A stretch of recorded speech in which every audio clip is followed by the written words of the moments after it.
विधि विवरण ग्रंथ अध्याय 28 संहिता के पालन का फल। यदि तुम प्रभु अपने ईश्वर की वाणी पर ध्यान दोगे और उन सब आदेशों का पालन करोगे जिन्हें मैं आज तुमको दे रहा हूँ, तो वह तुम्हें पृथ्वी भर के राष्ट्रों से महान बनाएगा। यदि तुम प्रभु अपने ईश्वर की वाणी पर ध्यान दोगे तो ये सब वरदान तुमको मिलेंगे और तुम्हारा साथ देते रहेंगे। नगर में तुम्हारा कल्याण होगा और तुम्हारा देहात में तुम्हारा कल्याण होगा। तुम्हारी संतान, तुम्हारी भूमि की उपज, तुम्हारे पशुधन, तुम्हारे गायों और भेड़ बकरियों के बच्चों को आशीर्वाद प्राप्त होगा। तुम्हारी टोकरी और आटा गूंदने के पात्र को आशीर्वाद प्राप्त होगा। घर आने पर और घर से बाहर जाने पर दोनों समय तुम्हें आशीर्वाद प्राप्त होगा। प्रभु तुम्हारा विरोध करने वाले शत्रुओं को पराजित करेगा। वह एक मार्ग से तुम पर आक्रमण करने आएंगे, परंतु तुम्हारे सामने से होकर 7 मार्गों से भाग निकलेंगे। प्रभु तुमको तुम्हारे भंडारों और तुम्हारे सब कार्यों में आशीर्वाद देता रहेगा। प्रभु तुम्हारा ईश्वर तुम्हें उस देश में आशीर्वाद देता रहेगा जिसे वह तुम्हें प्रदान करने वाला है। यदि तुम प्रभु अपने ईश्वर की आज्ञाओं का पालन करते हुए उसके बताए हुए मार्गों पर चलोगे तो प्रभु तुमको अपनी पवित्र प्रजा बनाएगा, जैसे कि उसने तुमसे शपथ पूर्ण प्रतिज्ञा की है। पृथ्वी के समस्त जातियां देखेंगी कि तुम प्रभु की अपनी प्रजा हो और वह तुम्हारा सम्मान करेंगी। प्रभु तुम्हें अपने सब तरह के वरदानों से संपन्न बनाएगा, संतानों की दृष्टि से, पशुओं के बच्चों की दृष्टि से और उस देश की भूमि की उपज की दृष्टि से जिसे प्रभु ने तुम्हें देने के तुम्हारे पूर्वजों से शपथ पूर्ण प्रतिज्ञा की है। प्रभु अपने आकाश का अपूर्ण भंडार खोलकर तुम्हारी भूमि पर ठीक समय पर पानी बरसाएगा और तुम्हारे सब कार्यों में तुम्हें आशीर्वाद देता रहेगा। तुम अन्य अनेक राष्ट्रों को उधार दे सकोगे और तुम्हें किसी से उधार लेने की आवश्यकता नहीं होगी। प्रभु तुम्हें नेता बनाएगा, किसी का अनुयायी नहीं। यदि तुम मेरे द्वारा अपने को दी गई प्रभु अपने ईश्वर की आज्ञाओं का सावधानी से पालन करोगे और अन्य देवताओं की सेवा और पूजा करने से उन नियमों से जरा भी विचलित नहीं होगे जिन्हें मैं तुम्हें आज दे रहा हूं, तो तुम्हारी अवनति नहीं बल्कि उन्नति होती रहेगी। संहिता के उल्लंघन का फल। परंतु यदि तुम अपने ईश्वर की वाणी पर ध्यान नहीं दोगे और उसके सब आदेशों और विधि निर्देशों का सावधानी से पालन नहीं करोगे जिन्हें मैं आज तुम्हें दे रहा हूं, तो यह समस्त अभिशाप तुम पर आ पड़ेगा और तुम्हें दबोचेगा। तुम नगर में अभिषिक्त होगे और तुम देहांत में अभिषिक्त होगे। तुम्हारी टोकरी और तुम्हारा आटा गूंदने का पात्र अभिशप्त होगा। तुम्हारी संतान, तुम्हारी भूमि की उपज, तुम्हारी गाय के बच्चे और तुम्हारी भेड़ बकरियों के बच्चे अभिशप्त होंगे। घर आने पर और घर से बाहर जाने पर दोनों समय तुम्हें अभिशाप मिलता रहेगा। तुम्हारे सब कार्यों में प्रभु तुमको अभिशाप, विपत्ति और धमकी देगा, जिससे तुम्हारा सर्वनाश होता जाएगा और तुम शीघ्र ही अपने कुकर्मों के कारण मिट जाओगे। यह इसलिए होगा कि तुमने मुझे त्याग दिया है और जब तक कि तुम उस देश से जो तुम अपने अधिकार में लेने जा रहे हो समूल नष्ट नहीं हो जाओगे, तब तक प्रभु तुम पर बीमारियां भेजता रहेगा। प्रभु तुम पर क्षय रोग, ज्वार, सूजन, भयंकर गर्मी, सूखा, पाला और फफूंदी भेजेगा। जब तक तुम निर्मूल नहीं हो जाओगे वे तुम्हारा पीछा नहीं छोड़ेंगे। तुम्हारे सिर के ऊपर आकाश कांसे सा हो जाएगा और तुम्हारे पांव तले की भूमि लोहे सी हो जाएगी। और जब तक तुम्हारा सर्वनाश न हो जाएगा तब तक प्रभु आकाश से तुम्हारी भूमि पर पानी की जगह धूल और राख की वर्षा करता रहेगा। प्रभु ऐसा करेगा कि तुम अपने शत्रुओं से पराजित हो जाओगे। तुम एक मार्ग से उन पर आक्रमण करने जाओगे, किंतु हार खाकर उनके सामने से 7 मार्गों से भाग निकलोगे। इस प्रकार तुम पृथ्वी के सब राष्ट्रों की दृष्टि में घृणित बन जाओगे। तुम्हारी लाशों को आकाश की पक्षी और पृथ्वी के जानवर खाएंगे, कोई उन्हें भगाने वाला नहीं होगा। प्रभु तुम्हें मिस्री फोड़े और व्रण, खुजली तथा सेयुए से पीड़ित करेगा और उनका कोई उपचार नहीं हो सकेगा। प्रभु तुम्हें उन्माद, अंधापन और पागलपन से पीड़ित करेगा। जिस तरह अंधा अंधेरे में टटोलता फिरता है, उसी तरह तुम दिन दोपहर करोगे और अपने रास्ते में आगे नहीं बढ़ सकोगे, बल्कि तुम पर निरंतर अत्याचार होते रहेंगे और तुम लुटते जाओगे। कोई तुम्हारी सहायता नहीं करेगा। यदि किसी स्त्री से तुम्हारी मंगनी होगी तो दूसरा व्यक्ति उसके साथ संसर्ग करेगा। तुम अपने लिए घर बनाओगे और कोई दूसरा उसमें निवास करेगा। तुम दाखबरी लगाओगे और तुम स्वयं उसके प्रथम फल नहीं खाओगे। तुम्हारे देखते तुम्हारा बैल मार डाला जाएगा और तुम्हें उससे कुछ नहीं मिलेगा। तुम्हें देखते तुम्हारा गधा तुमसे जबरदस्ती ले लिया जाएगा और वह कभी वापस नहीं मिलेगा। तुम्हारी भेड़ बकरियां तुम्हारे शत्रुओं के हाथ पड़ जाएंगी और कोई तुम्हारी सहायता नहीं कर पाएगा। तुम्हारे पुत्र पुत्रियां तुम्हारी आंखें के सामने किसी दूसरे राष्ट्र के हाथ पड़ जाएंगे और तुम असहाय होकर उनके फिर मिलने की आकांक्षा करते रह जाओगे। तुम्हारी भूमि की उपज और तुम्हारे परिश्रम का सारा फल एक ऐसा राष्ट्र खाएगा जिसे तुम नहीं जानते। तुम्हारा निरंतर दमन किया जाएगा और तुम्हारे साथ दुर्व्यवहार होता रहेगा। जो दृश्य तुम्हारी आंखें देखेंगी उनसे तुम पागल हो उठोगे।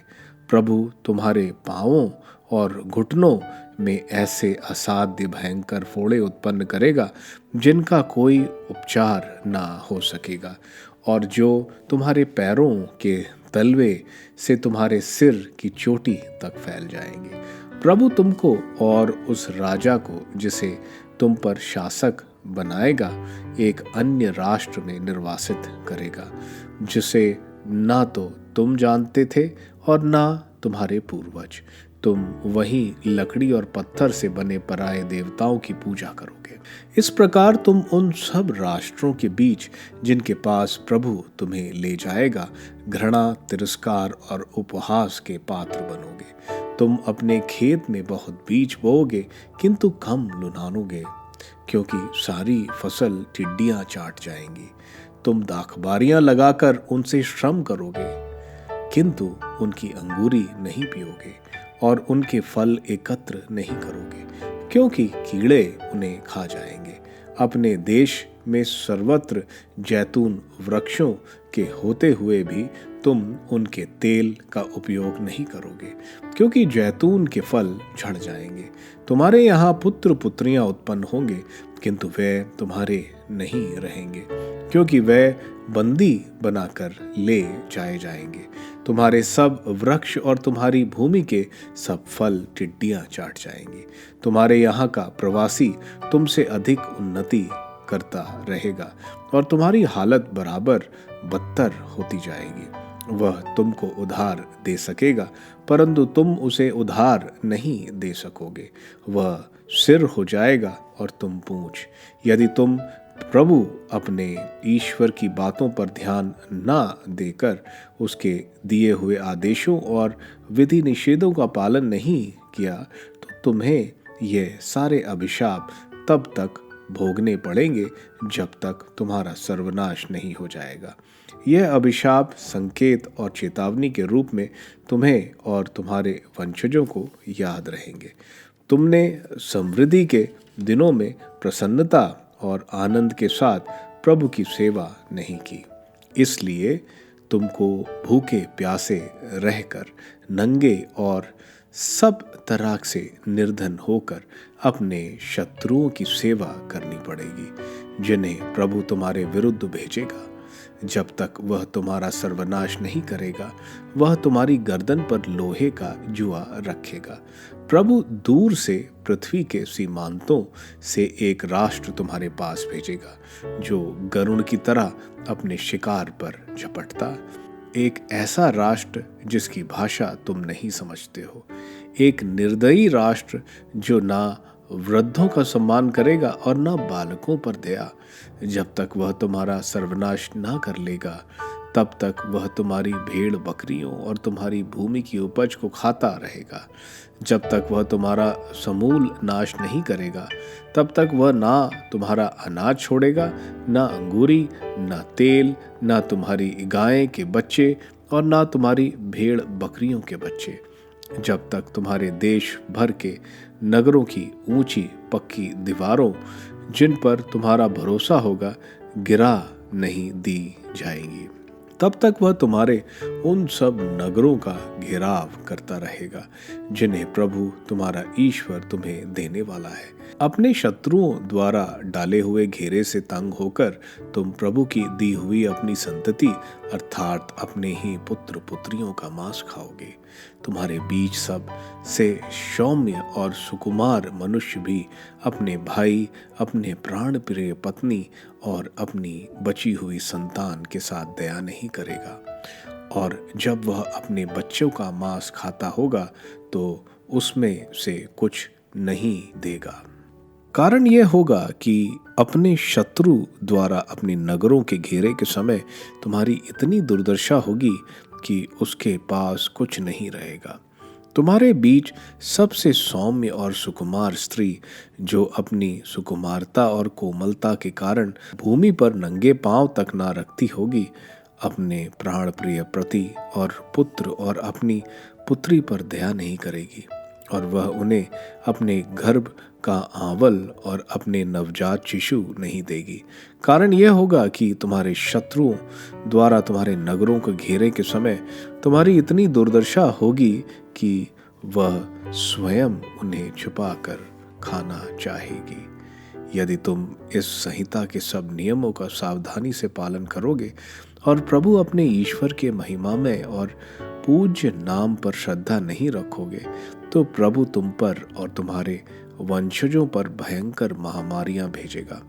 विकट और दीर्घकालीन विपत्तियां, घोर और असाध्य रोग, वह तुम्हारे विरुद्ध मिस्र की वे समस्त व्याधियां भेजेगा जिनसे तुम डरते हो, और वे तुम्हारे पीछे लगी रहेंगी। जब तक तुम्हारा सर्वनाश नहीं हो जाएगा, तब तक प्रभु सब प्रकार की बीमारियां और विपत्तियां से तुमको पीड़ित करता रहेगा, जिनके विषय में संहिता के इस ग्रंथ में कुछ नहीं लिखा है।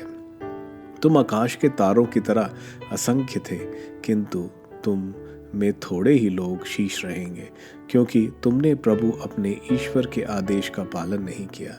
जैसे पहले प्रभु को तुम्हारी भलाई करने और तुम्हारी संख्या बढ़ाने में सुख मिलता था, वैसे ही प्रभु तुम्हें नष्ट और निर्मूल करना चाहेगा, जब तक कि तुम उस देश में उजाड़ कर उन्हें ही फेंक दिए जाओगे जिसे तुम अपने अधिकार में करने जा रहे हो। प्रभु तुमको पृथ्वी के एक छोर से दूसरे छोर तक सब राष्ट्रों में बिखेर देगा। तब तुम वहां लकड़ी और पत्थर के बने ऐसे देवताओं की पूजा करोगे जिन्हें ना तो तुम जानते हो और ना तुम्हारे पूर्वज ही जानते थे। तुमको उन राष्ट्रों के बीच शांति नहीं मिलेगी और तुम किसी एक स्थान पर नहीं रह पाओगे। वहां प्रभु तुम्हारे मन में चिंता भर देगा, तुम्हारी आंखें प्रतीक्षा में पथरा जाएंगी और तुम्हारा हृदय निराश होगा। तुम्हारा जीवन निरंतर जोखिम में रहेगा। तुम दिन रात डरते रहोगे, क्योंकि तुम्हारी कोई सुरक्षा नहीं होगी। अपने मन की घबराहट के कारण और उन सब दुखदायक दृश्यों के कारण जिन्हें तुम देखोगे, तुम सवेरे सोचोगे कि शाम होती तो अच्छा होता, और शाम को सोचोगे कि सवेरा होता तो अच्छा होता। प्रभु तुमको जलयानों में फिर मिस्र वापस भेज देगा। यद्यपि मैंने तुमको यह वचन दिया था कि तुम फिर कभी उस मार्ग पर नहीं लौटोगे, तुम वहाँ जाकर अपने शत्रुओं के यहाँ अपने को दास दासियों के रूप में बेच देना चाहोगे, लेकिन तुमको कोई नहीं खरीदेगा। समापन भाषण। प्रभु ने इज़राइलियों के लिए होरेब में जो विधान निर्धारित किया था, उसके सिवा उसने मूसा को आदेश दिया कि वह मोआब में यह विधान घोषित करे।